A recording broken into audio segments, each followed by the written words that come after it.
Good morning students. आज हम पढ़ेंगे हिंदी सेकेंड पार्ट क्रिया। कौन सा पार्ट पढ़ेंगे हम? क्रिया। अब हम सबसे पहले क्रिया क्या है उसके बारे में जानेंगे। तो कुछ उदाहरण मैं आपको बता रही हूँ जो आप देखिएगा। जैसे अंजलि भोजन कर रही है, तो क्रिया क्या है? भोजन करने की, तो कर रही है, इसमें क्रिया हो गई। जेकी बांसुरी बजा रहा था, तो जेकी क्रिया क्या कर रहा है? बांसुरी बजाने की, तो यहाँ पर बजा रहा था।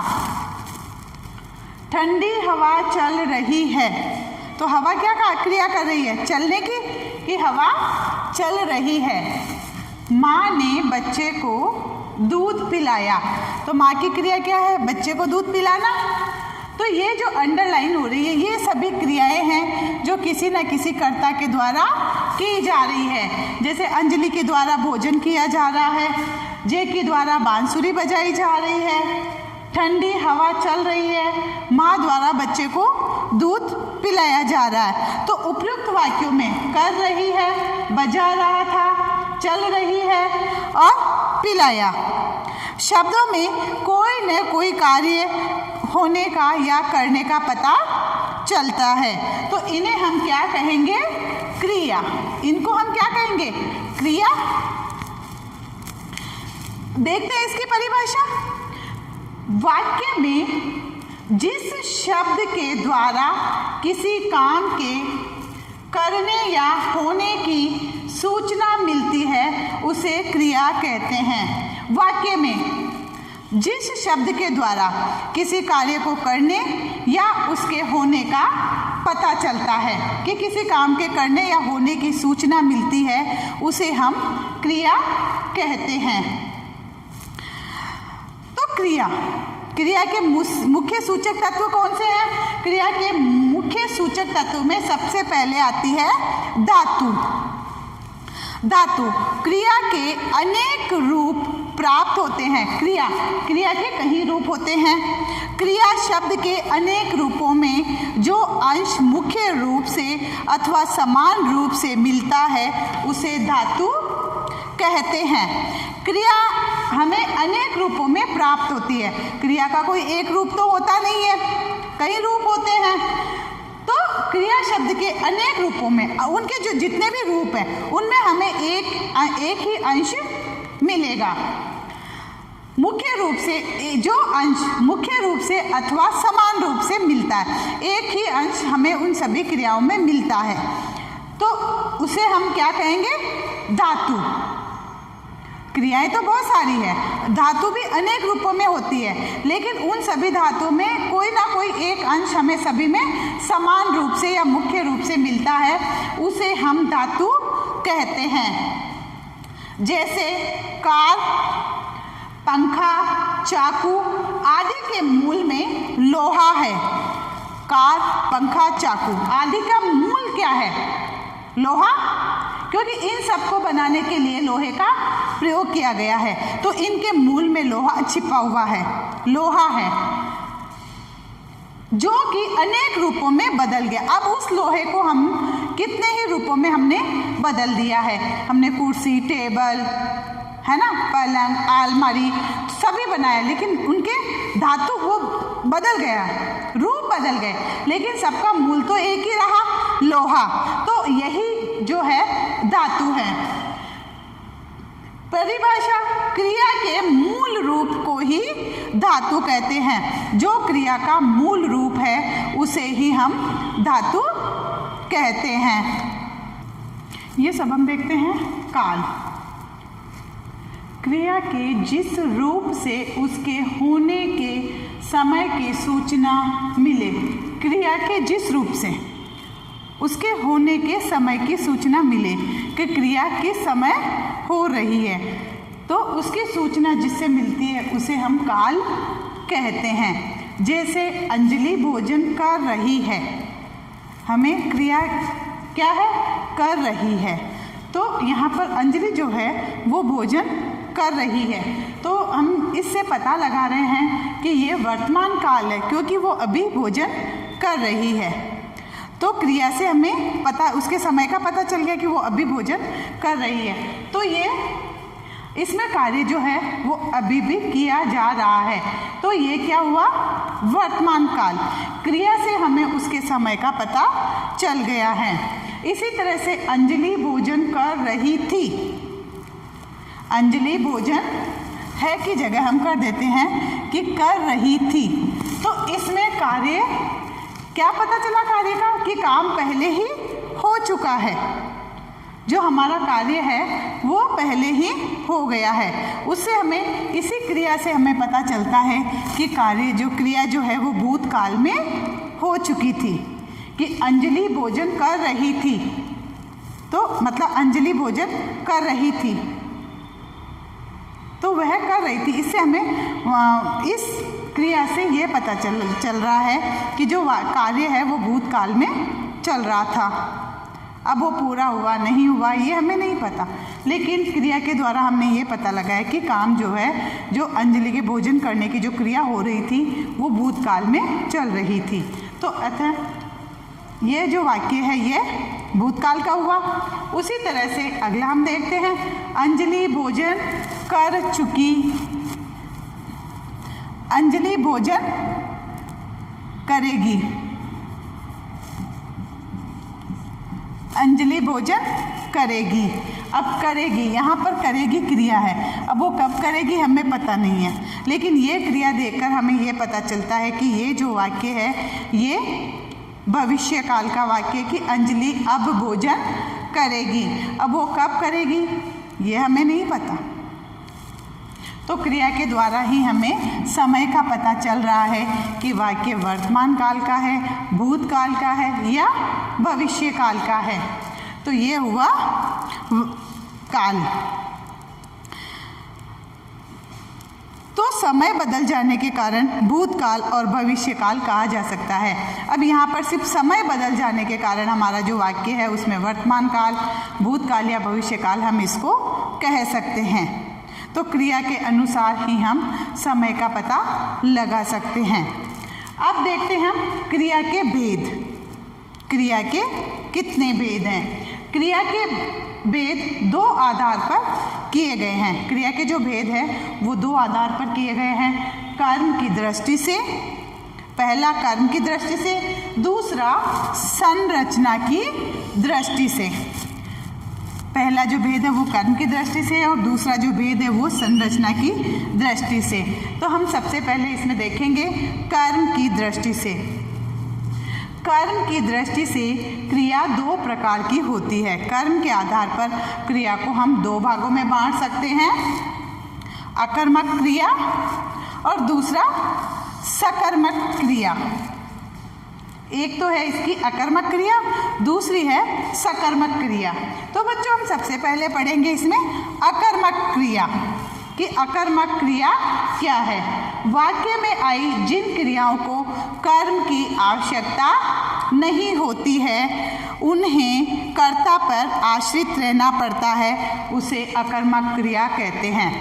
जिस क्रिया में कर्म की आवश्यकता नहीं होती है और जो कार्य होता है वह कर्ता पर आश्रित है, और यहाँ पर जो क्रिया है वह कर्ता पर आश्रित है, तो वहाँ पर अकर्मक क्रिया होती है।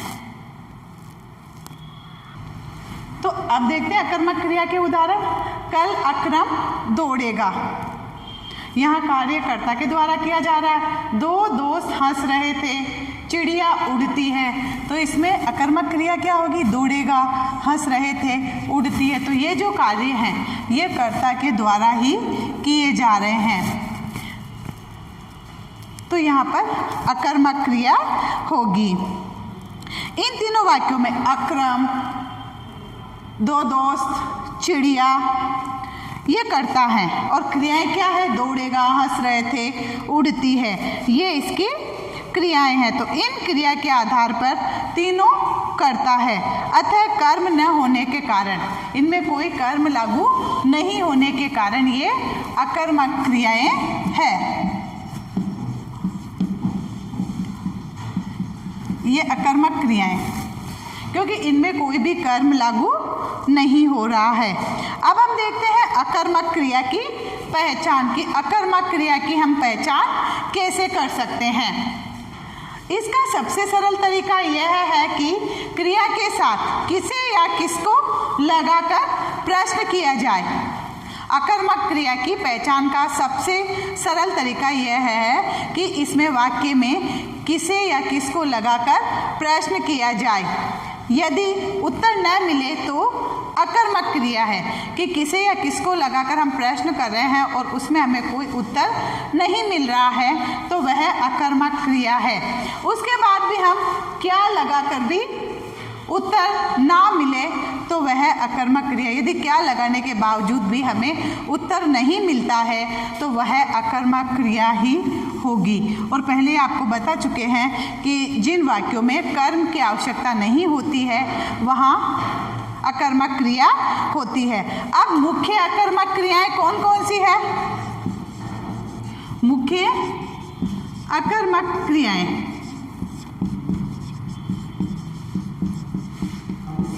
अब वो कौन कौन सी है? उठना, बैठना,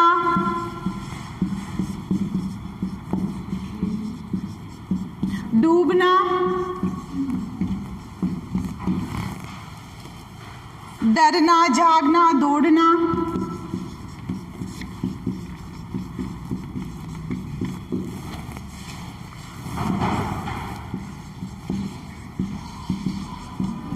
दौड़ना, रोना, तैरना,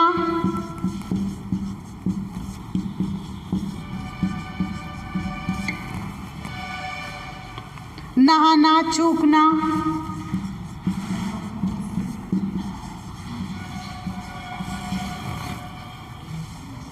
फिरना, उड़ना,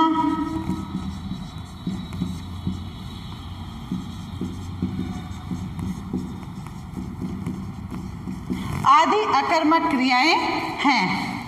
क्योंकि ये सभी कार्य जो है ये कर्ता द्वारा किए जाते हैं, इनमें कोई भी कर्म लागू नहीं होता है। जैसा कि हमने ऊपर उदाहरण में भी देखा था, अक्रम दौड़ेगा तो यहाँ कर्ता द्वारा स्वयं कार्य किया जा रहा है। दोस्त हंस रहे हैं तो ये कर्ता द्वारा कार्य किया जा रहा है। चिड़िया उड़ रही है तो ये इनमें कोई भी कर्म लागू नहीं हो रहा है, इसीलिए ये अकर्मक क्रिया है। और ये अकर्मक क्रियाओं की पहचान है। उठना, बैठना, डूबना, डरना, जागना, दौड़ना, रोना, तैरना, नहाना, चूकना, फिरना, उड़ना, सोना, जागना, हंसना, रोना, तो ये सभी किस में आते हैं? अकर्मक क्रियाओं में। तो ये अकर्मक क्रियाओं की ये सभी जो है ये अकर्मक क्रियाएं हैं। अब हम पढ़ते हैं सकर्मक क्रिया। सकर्मक क्रिया जिन क्रिया शब्दों को कर्म की अपेक्षा अर्थात कर्म की आवश्यकता पड़ती है उन्हें सकर्मक क्रिया कहते हैं। अकर्मक क्रिया में तो हमें कर्म की आवश्यकता नहीं पड़ती है, लेकिन सकर्मक नाम से हमें पता चल रहा है कि सकर्मक कर्म सहित सकर्म, सकर्मक सक्रमक तो कर्म सहित जिनमें हमें कर्म जिन क्रिया शब्दों में हमें कर्म की आवश्यकता पड़ती है उन्हें हम सकर्मक क्रिया कहते हैं। जैसे पढ़ना, लिखना, खाना, पीना, लेना, देना, बताना, खरीदना, बेचना, गाना आदि क्रियाएं सकर्मक है। ये जो सभी क्रियाएं हैं ये सभी क्रियाएं सकर्मक हैं। जैसे माली पौधे लगा रहा था तो माली द्वारा क्या कर्म किया जा रहा है? पौधे लगाने का। माली क्या कर्म कर रहा है? पौधे लगाने का। क्रिया तो लगा रहा था लेकिन कर्म क्या हो रहा है? पौधे लगाने का। वैभव कपड़े धो रहा है तो वैभव क्रिया कौन सी कर रहा है? धोने की, लेकिन किसे धो रहा है? कपड़े। यहाँ पर कर्म कपड़े हुए तो वह कपड़े धोने का काम कर रहा है। सीना नल बंद करती है। अब सीना क्रिया तो बंद करने की कर रही है लेकिन वो किसे बंद कर रही है? नल को। तो यहाँ नल कर्म हुआ। तो इन क्रियाओं में कर्म की आवश्यकता है पड़ी और इनमें सभी में कर्म लागू हो रहा है। तो ये सकर्मक क्रियाएं हैं। सकर्मक क्रिया की पहचान। अब हम पढ़ेंगे सकर्मक क्रिया की हम पहचान कैसे करें। जैसे हमने पढ़ा था कि अकर्मक क्रिया की पहचान किस प्रकार की जाती है, उसी प्रकार सकर्मक क्रिया की भी पहचान की जा सकती है। क्रिया के साथ क्या, किसको अथवा किसे लगाकर प्रश्न करें। अब हमें क्रिया के साथ क्या, किसको अथवा किसे लगाकर प्रश्न करें, और ये लगाकर जब हम प्रश्न करते हैं तो हमें उसका उत्तर मिल जाता है, तो वह सकर्मक क्रिया होती है। हमने अकर्मक में भी यही पहचान लगाई थी, लेकिन उसमें क्या था कि भाई क्या, किसको, किसके साथ लगाने पर यदि हमें उत्तर ना मिले तो अकर्मक क्रिया है, और यदि हमें क्या, किसको, किसे लगाने के बाद उत्तर मिल जाता है तो वह सकर्मक क्रिया कहलाती हैं। देखिए जैसे माली क्या लगा रहा था, माली क्या लगा रहा था, क्या लगा रहा था, माली पौधे लगा रहा था। तो क्या के बाद हमें उत्तर मिल गया कि माली पौधे लगा रहा था। वैभव किसे धो रहा था, कपड़ों को। क्या धो रहा था वैभव, कपड़े। सीना किसे बंद करती है, तो यहाँ पर भी हमने क्या लगाकर प्रश्न किया, यहाँ हमने किसे लगाकर प्रश्न किया।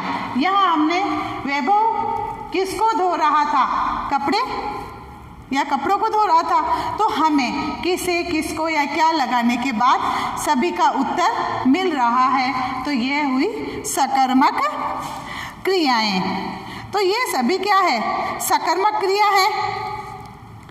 इन तीनों वाक्यों में हमने जब पढ़ा था, माली पौधे लगा रहा था, वैभव कपड़े धो रहा था, सीना नल बंद करती है, तो इन तीनों वाक्यों में पौधे, कपड़े और नल ये क्या थे, इसमें कर्म था, और माली, वैभव तथा सीना क्या था, इसमें कर्ता, और दे रहा था, धो रहा था, बंद करती है, ये सभी क्रियाएं थी। तो यहाँ क्रिया का फल कर्ता पर बिल्कुल नहीं पड़ रहा था, यहाँ पर क्रिया का फल जो है वो कर्म पर पड़ रहा था।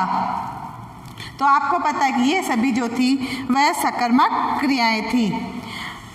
अब इनमें सब में विशेष क्या है कि वाक्य में कर्म नजर आना जरूरी नहीं है। ये जरूरी नहीं है कि सभी वाक्यों में हमें कर्म नजर आए।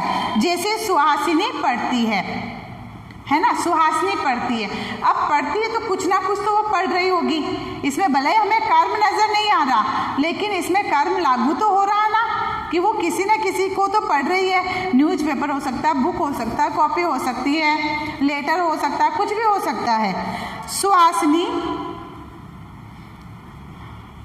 पुस्तक पढ़ती है या सुहासिनी लेटर पढ़ती, पत्र पढ़ती है। प्रथम वाक्य में कर्म मौजूद नहीं, सुहासिनी पढ़ती है, हमें कोई कर्म नजर नहीं आया। देखते हैं हम,